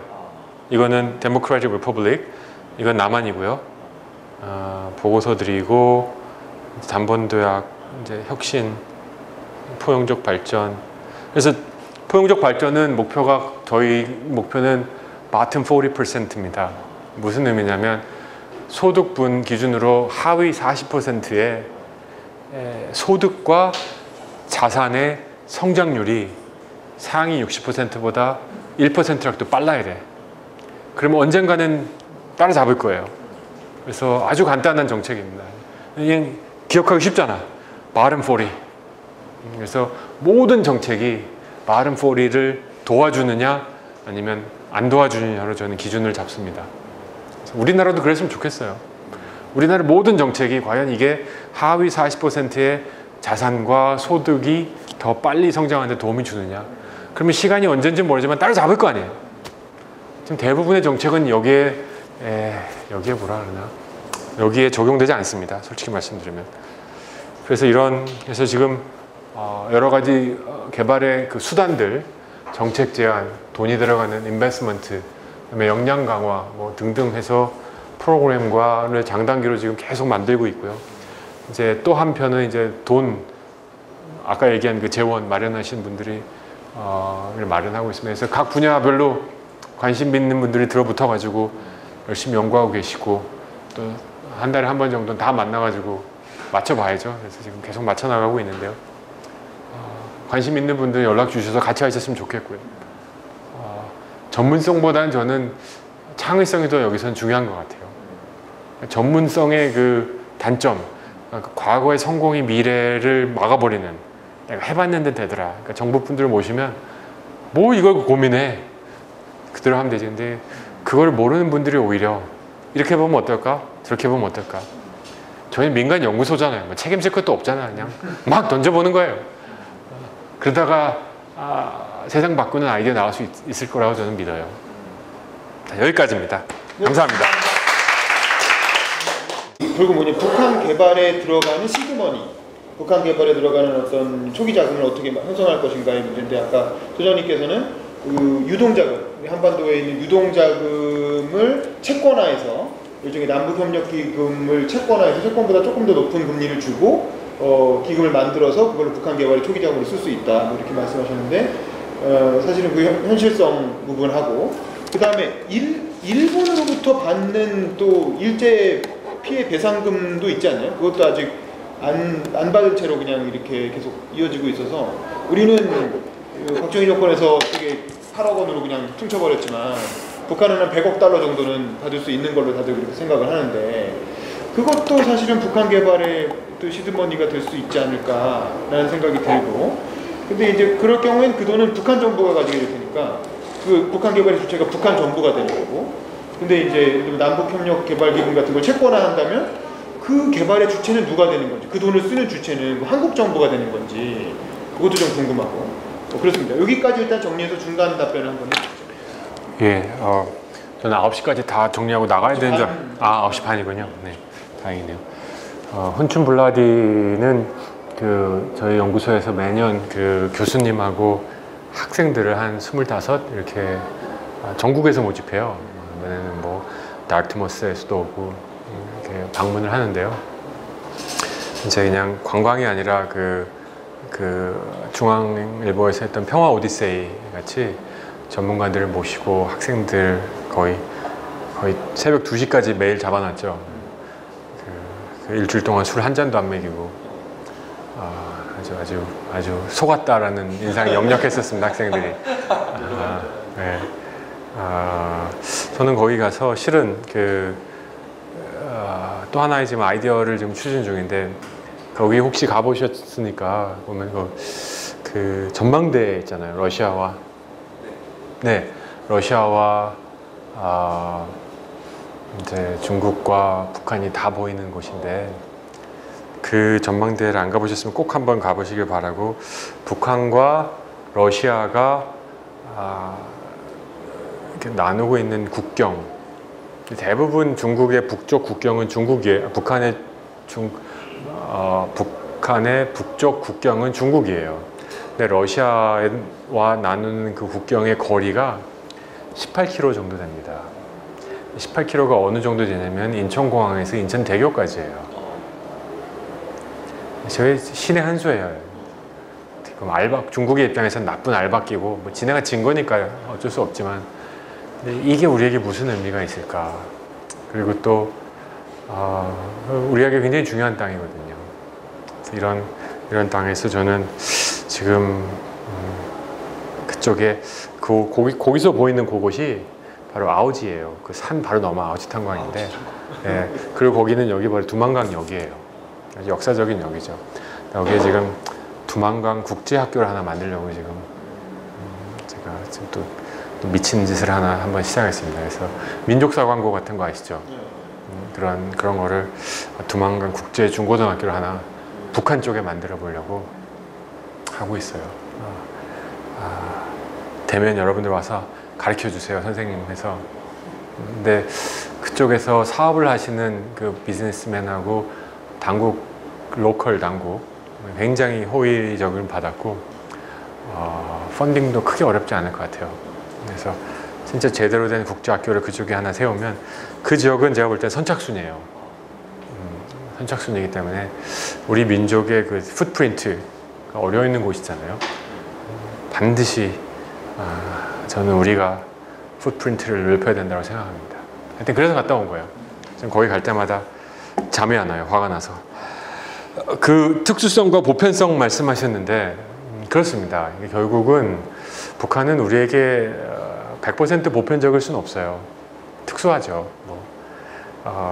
하지만 지금까지의 그 남북 관계의 그 접근이 너무 특수적 접근에 치우쳐 있어서 조금 보편적 그 무게 중심으로 옮길 필요가 있다라는 게 제 주장이지 이거를 대체하자는 뜻은 아닙니다. 개발도 통일을 염두에 둔 개발을 할 수 있는 건 우리 대한민국밖에 없죠. 중국이나 뭐 국제기구는 북한과 남한의 통일을 위해서 개발을 한다는 명분은 거긴 먹히지 않는 사회니까요.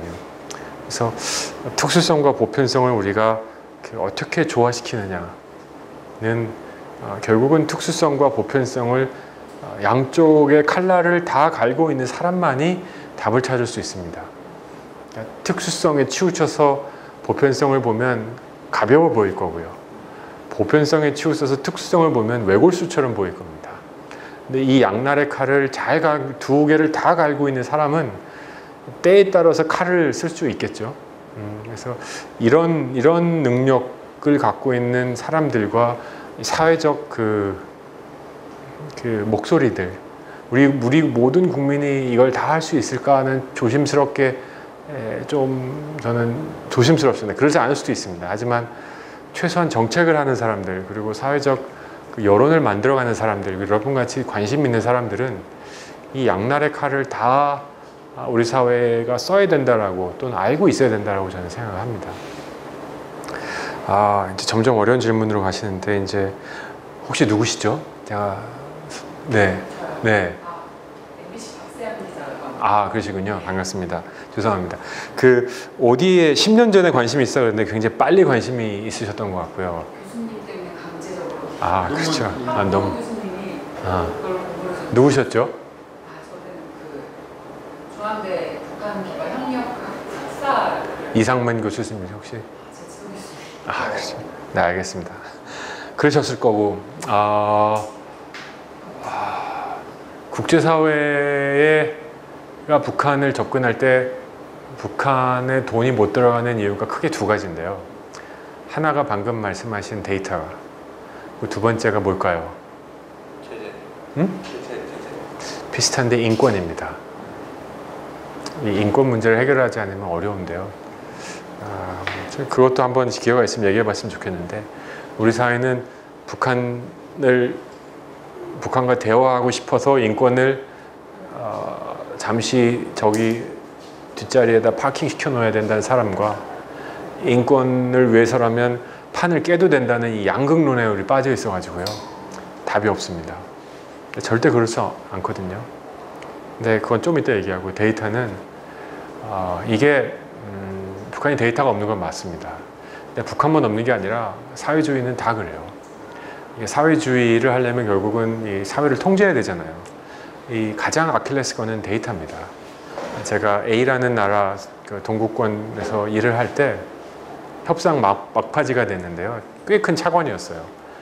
제가 뭐라 하나, 저 세계은행 차관 대표로 그쪽 이제 부총리였던 걸로 기억하는데, 얘기를 하다가 통계청장을 불러왔어요. 데이터를 내놔라. 데이터가 없으면 이게 차관이 나가지가 않는다.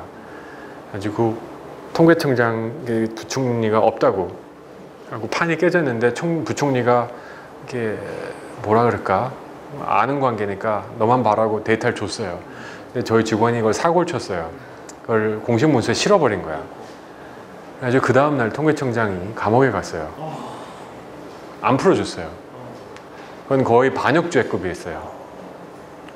그것도 미제 앞잡이인 세계은행에 데이터를 줬으니 얼마나 그랬겠어요. 그만큼 통계에 민감합니다. 그렇다고 사업 안 하느냐? 다 하거든요. 그래서 경제학 모델로 보면 북한이 갖고 있는 통계는 인풋 아웃풋 모델에 맞지 않아요. 그러니까 어딘가 조작이 있는 거고요. 하지만 이거를 대체할 수 있는 많은 자료들은 있습니다. 하지만 이제 통계 능력을 저는 북한이 통계가 없는 나라라고 생각하지 않아요. 그 정도로 2,700만이 저 정도로 통제를 하려면 우리보다 깨알같은 아마 자료가 있을 거고, 홍길동이라는 사람이 미싱될 가능성은 저는 없다고 생각합니다. 국가의 허락 없이는. 우리는 국가의 허락 없이 사람 미싱될 수 있지만 거기는 없다고 봅니다. 그럴 정도로 타이트하기 때문에 결국 이걸 어떻게 내놓느냐의 문제고, 결국은 이 과정은 신뢰의 문제겠죠.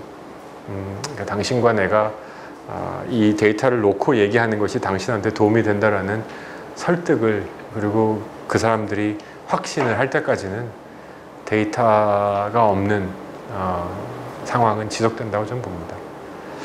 그리고 이제 연구소에서 무슨 일을 하느냐. 이제 저희 연구소는 이제 아주통일연구소인데, 저는 연구란 단어를 별로 좋아하지 않아요.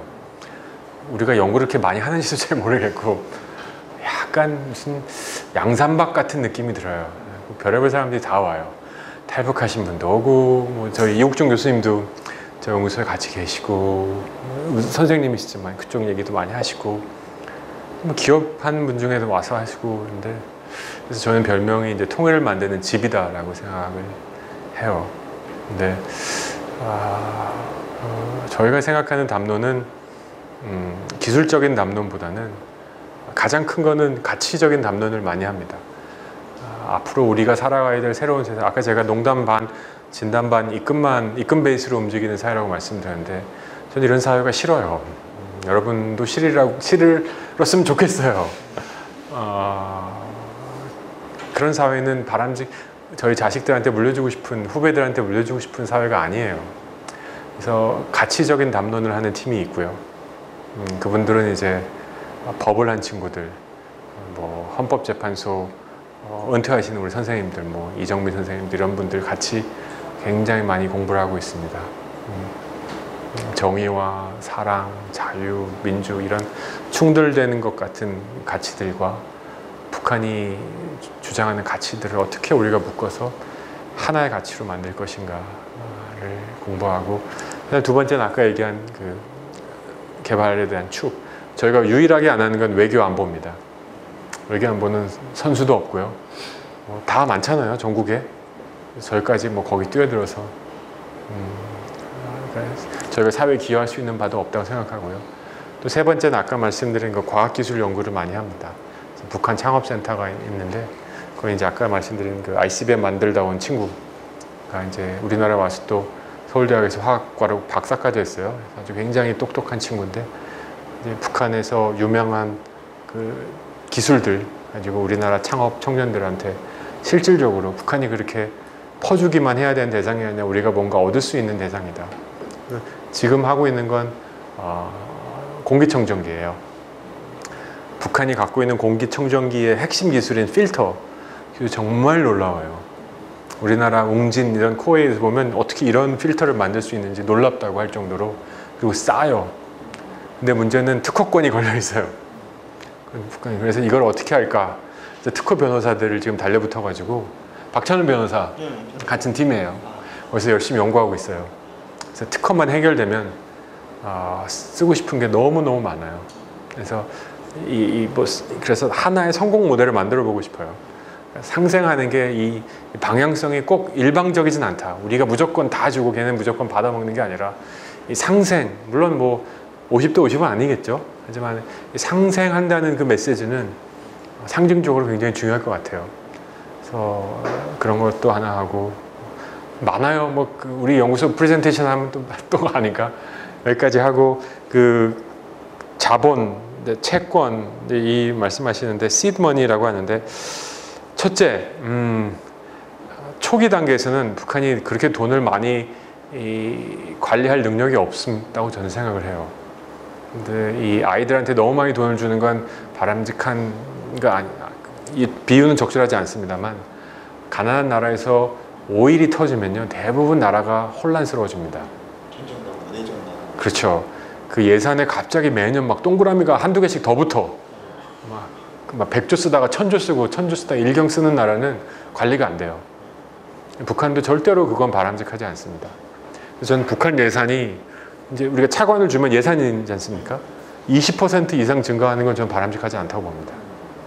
절대로 20% 넘으면요. 여러분 20% 조직에 계셔보면 예산이 20% 늘면요. 이건 거의 뭐 그렇죠. 뭐 펑펑이에요. 이거는 5% 감당은 어려운데 20% 이건 안 되는 거예요. 국가도 마찬가지거든요. 그래서 너무 많이 돈이 들어간다는 생각 자체는 저는 바람직하지 않고요. 차근차근히 올라가는 건데 20%만 올려도 6년이면 2배입니다. 이렇게 빨리 이렇게 올라가는 거니까 큰 돈 저는 생각하지 않고요. 하지만 이제 그 사회 간접 자본을 만들어내에 있어서 대부분 이제 뭐 개발 협력뿐만 아니라 대부분 이제 PPP, 이제 Public Private Partnership이 대세잖아요. 결국 이제 기업들이 들어가서 이제 인프라를 깔고, 왜냐하면 기술을 갖고 있는 기업들이기 때문에, 그리고 이게 뭐 철도의 경우처럼 통일의 그 기반을 닫는, 이제 지금 중국은 광계고 북한은, 우리나라는 뭐라 그럴까, 이게 평계고 북한, 일본이 협계잖아요. 이게 달라요. 10cm씩. 철도가 다니지 못해요. 이렇게 되면. 그래서 북한에 철도를 깔 때 중국은 당연히 자기네 스타일로 깔고 싶어 할 건데, 그럼 우리나라랑 이게 안 돼요. 38선에 딱 부딪혀요. 이거는 절대로 우리가 허용해서는 안 되는 거예요. 이건 우리가 깔아야 되는 거고. 이런 통일에 결정적으로 영향을 미치는 인프라들은 우리가 바로 해야 된다고 저는 확신합니다. 중국이 장난치기 전에. 하지만 뭐 소비재 이런 것들은 뭐 알아서 하는 거고, 하지만 기본적으로 상수도 시스템, 하수도 시스템, 뭐 IT 스트럭처, 지금 막 5G 얘기잖아요. 이런 사회 기반은 무슨 수가 있어도, 이거는 우리가 돈을 다 내는 한 있어도 이건 우리가 담당을 해야 된다. 이래야, 이거 안 그러면 우리 다시 다 떼내야 되는데 뭐 무슨 수로 떼냅니까 이거를. 그래서 이런 데 드는 돈이 많이 들어가는데, 이거는 북한 예산과 관련이 없고 PPP 형식으로 진행될 거기 때문에 뭐 큰 문제는 없다고 보고, 마지막으로 채권 얘기는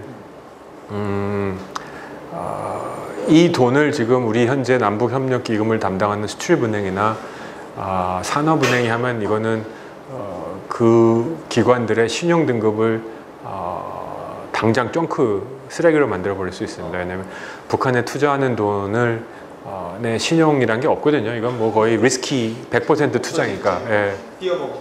그렇죠. 오늘 현재 러시아에 투자하겠다고 은행 가서 돈 빌려달라 그러면 이자율이 17%, 18% 달라 그럽니다. 왜냐하면 리스크를 계산할 수가 없어. 그러니까 무조건 제일 최대한을 때리는 거예요.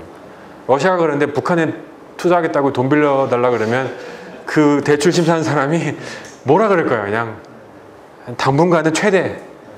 근데 17% 리스크 이자 비용 내고 남을 사업이 별로 없어요. 그렇지 않습니까? 요새 뭐 마진이 몇 퍼센트나 남는다고 17% 이자 비용을 주겠습니까? 그러니까 이런서는 답이 안 나오고요.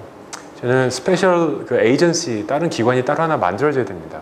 그때 우리 노무현 대통령 때 동북아 개발은행 한참 얘기했다가 날라갔죠.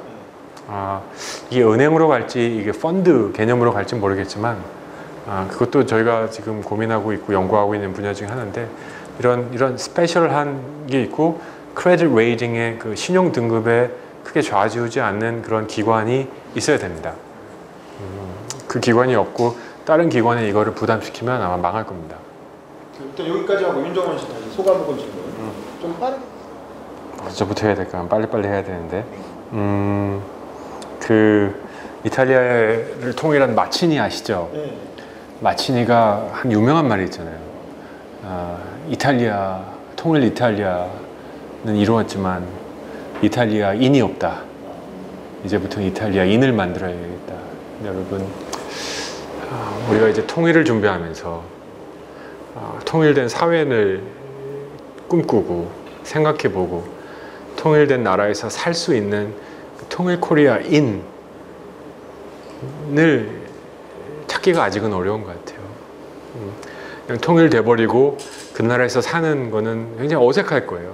근데 준비된 사람, 이제 이탈리아인이 없다라고 말한 마치니처럼 우리 사회도 빨리 이제 통일 코리아인을 양성하는 과정이 필요할 것 같아요. 근데 저보다는 선생님 제외하고 연배가 어리신 것 같은데 저는 여러분들은 좋든 싫든 북한 또는 통일 이게 여러분의 인생에 아주 훅 들어올 거예요. 외면할 수가 없을 정도로 들어올 거예요. 그래서 피하지 말고 그 세상 이치가 원래 한 걸음이라도 먼저 준비한 사람에게 기회가 오는 거잖아요. 그게 세상 이치인데 이런 통일인이 되도록 노력하셨으면 좋겠고 그런 과정에서 저는 그 북한을 알아가야 된다는 그리고 접촉면을 넓혀야 된다는 거에서 저는 한 500%, 1000% 동의해요. 저는 여기서 아까도 계속 제가 좀 비판적으로 얘기했던 게 남북 접촉을 허가제로 하는 건 더 이상은 이제 그 현실적이지 않고 아주 바람직하지 않다라고 생각해요. 대한민국 거리에 북한의 공산당이 활보하고 가면 우리나라가 망할까요? 저는 그렇지 않다고 생각해요. 우리 체제가 그렇게 약하지 않다고 저는 믿어요. 우리가 우리를 막 비판하고 나쁘게 보지만 우리 안에 있는 그 자존심이 무지무지하거든요. 나쁘지 않다고 생각해요. 그래서 지금 통일부에서 하는 교육은 대부분 DMZ 가서 보든지 뭐 오두산 전망대 가서 보든지 좀 돈 많이 들어서 북중 접경지역 가서 위에서 밑으로 내려와 보는 건데요. 그것도 중요하지만 직접 들어가 봐야 되거든요. 학생들 자유롭게 들어가겠다. 대학생들, 성인들 들어가겠다. 우리나라에 학회가 한 10,000개 정도 될까요? 각종 학회가. 그 무슨 뭐 보건학회부터 시작해서 무슨 뭐 별의별 학회도 있잖아요. 북한과 교류하겠다. 수학학회든 뭐 화학학회든 하겠다. 이걸 통일부가 하지 말라 할 이유가 없어요. 북한이 안 하면 오케이. 뭐 지네들이 안 한다는 건 없지만 우리는 언제든지 오케이다. 우리 들어가겠다. 그래서 이 서로 사람이 이렇게 만나봐야 이게 되지. 아무리 그림으로 보고 뭐 뉴스로 보면 의미가 없거든요. 또 지금은 그래서 지금 북한에 관한 대폭적인 접촉을 강화하는 게 저는 핵심이라고 봅니다. 아까 제가 그 경제가 그 남북 경협이 운전제로는 핵심이 아니라고 말씀드렸는데 전 그 대안은 어떻게 보면 비경제적인 민간 교류라고 봐요. 사람과 사람이 만나는 행위는 제재 행위가 될 수 없거든요. 근데 사람과 사람이 만나서 통역이 필요 없는 북한을 만나서 통역이 필요 없는 유일한 사람이 우리예요. 우리 대통령과 김정은 위원장이 보여줬잖아요. 그래서 이런 것들을 정말 수백, 수천 번 반복하면 누가 뭐래도 운전자 역할을 할 수 있어요. 자꾸 경제만 밀고 가려고 하니까 스텝이 꼬이는 거라고 저는 생각이 합니다. 그래서 교류라고 하는 게 굉장히 많이 필요하고요. 정치계, 정부, 학계에서는 학계에서는 반응이 있어요. 학계에서는 새로운 아이디어가 조금 그래도 자유로우니까 제가 들어왔을 때 많은 사람들이 제가 뭐 코이카를 가든지 뭐 학교 가서 국제개발협력을 하겠다고 했는데 통일연구소로 가니까 약간 그 적들과의 동침한 거거든요. 이게 뭐지? 얘는 북한 학위도 없고 근데 왜 통일연구소 소장이 돼가지고 우리 원어브댐이라고 주장하지? 근데 2년 동안 지지고 볶으니까 어색한 만남이 이제 이루어지는 것 같아요. 근데 정치권은 제가 잘 모르겠고요. 정부는 많이 불편해해요. 많이 불편해하고 이 담론에 대해서 왜냐면 우리 부처 이기주의가 굉장히 심해서요. 통일부가 제일 불편할 것 같아요. 불러 들어온 돈이 힘을 드는. 그러니까 말이에요. 그래서 이런 담론에 대해서 관계 없죠. 뭐 그냥 저 그래서 서울에 안 있고 수원에 있는 게 더 좋아요.